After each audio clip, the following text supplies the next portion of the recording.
Vous avez donc à cœur de distiller la bonne nouvelle, si je peux dire, et d'aider les populations donc à mieux gérer leurs finances. C'est également une de nos priorités à la Rock Academy, comme vous le savez.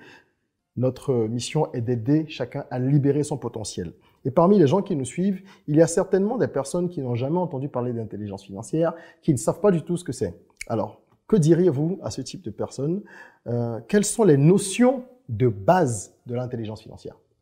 Ok, avant d'aborder les notions, je vais revenir sur un aspect que vous avez évoqué, c'est que l'intelligence financière n'est pas innée. Ça s'apprend, ça se cultive, ça se développe. Donc, il ne faut pas avoir honte de ne pas savoir ce que c'est, ou il ne faut pas penser qu'on est trop âgé pour apprendre. On peut commencer n'importe quand. L'essentiel, c'est d'avoir les notions de base et de les suivre. Donc, la première notion, pour moi, c'est d'abord, il faut connaître son rapport avec l'argent, ce que beaucoup de gens ne connaissent pas. Et ça, c'est souvent lié à sa personnalité, son éducation, son activité actuelle. Il faut savoir, est-ce que je suis dépensier? Est-ce que j'aime prendre des risques? Est-ce que je suis frugale? Il y a un autre mot pour ça. Non, faut le dire, frugal ou... je suis pingre? Pingre, mais oui, voilà. Est-ce que j'aime les risques, etc. Donc, c'est important déjà d'évaluer ça en soi, parce que ça va influer sur toutes les décisions qu'on va prendre par rapport à son argent. D'accord. La deuxième notion de base, c'est la discipline financière. Et ça, c'est le plus dur. C'est vraiment l'idée qu'il faut avoir une idée fixe de comment est-ce qu'on veut gérer son argent, et il faut vraiment respecter cela. Bon, ça passe souvent par l'établissement d'un budget, donc on va revenir sur ça, mais c'est vraiment avoir un budget et vraiment s'y tenir.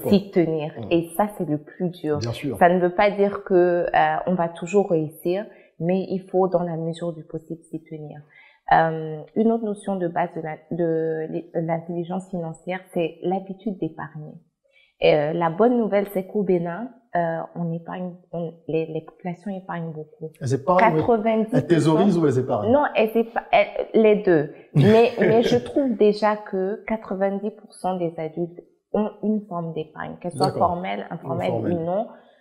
Et nous avons organisé, en collaboration avec une association qui s'appelle Le Monde de Aura, un événement pour les enfants qui s'appelait Enfants et Finances, l'année dernière également. Et on avait des enfants de 9 à 18 ans qui étaient là et à qui on a vraiment enseigné les notions de base, parlé de gérer leur argent de poche, etc. Et voilà, ce qu'on remarque, c'est que tous ces enfants-là épargnaient déjà.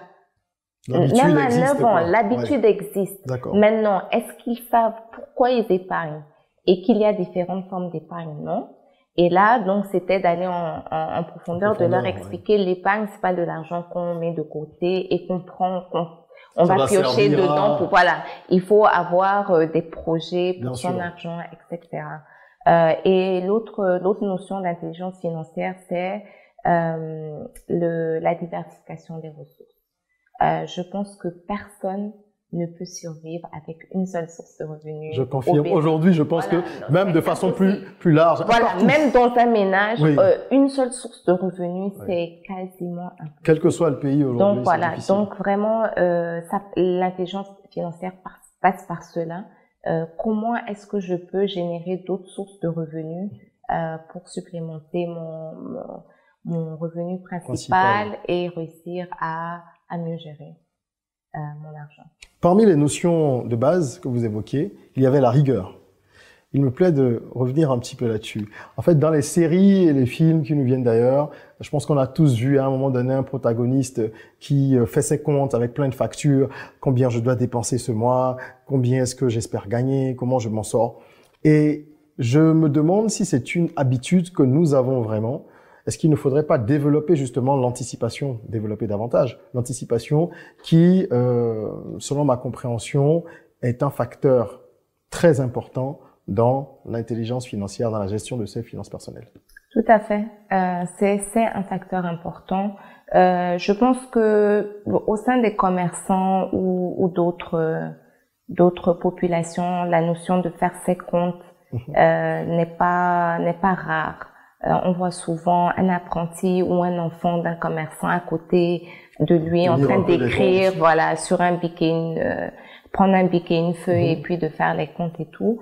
Par contre, ce qui n'est pas commun, c'est vraiment de parler de tous ces aspects-là, de comment, effectivement, de comment gérer, de combien on gagne, de combien est-ce qu'on doit dépenser ce mois, de combien est-ce qu'on doit mettre de côté, d'en parler de manière collégiale, que ce soit à la maison ou bien même entre associés. Oui. Je pense que la notion d'argent, de discuter des problèmes d'argent ou des questions d'argent est très informelle, où on se dit, bon, on va y arriver. Alors qu'effectivement, il faut vraiment un processus assez rigoureux.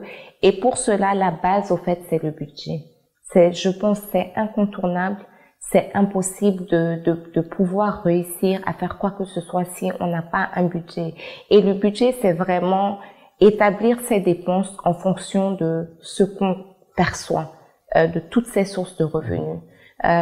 Donc, c'est très important déjà d'avoir toutes ces informations parce qu'il y a des gens qui ne peuvent pas vous dire, surtout quand on est dans un secteur, une société assez informelle où les activités ne sont pas forcément des plus cadrées, ne sont pas enregistrées, ne sont pas bien cadrées, où il y a des gens qui ne peuvent pas vous dire à la fin du mois combien ils ont généré, que ce soit avec une activité principale ou plusieurs activités. Et ça, c'est déjà le premier problème.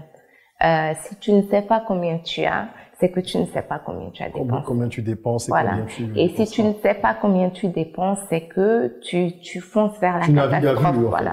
Tu navigues à vue, tu ne peux pas anticiper des événements comme une maladie ou un accident ou un vol de voiture ou un incident. Vraiment, déjà même les cas de force majeure qui ne dépendent pas de nous-mêmes, on ne peut pas y faire face. Et n'en parlons pas ensuite de dépenses qui sont connues et qui sont régulières, qu'on n'arrive pas à faire parce que justement on navigue à vue. On ne sait pas ce qu'on a dans la casserole et comment est-ce qu'on la loue à différentes rubriques. C'est important de planifier. D'avoir un budget. D'avoir un budget. La base. La base, c'est le budget.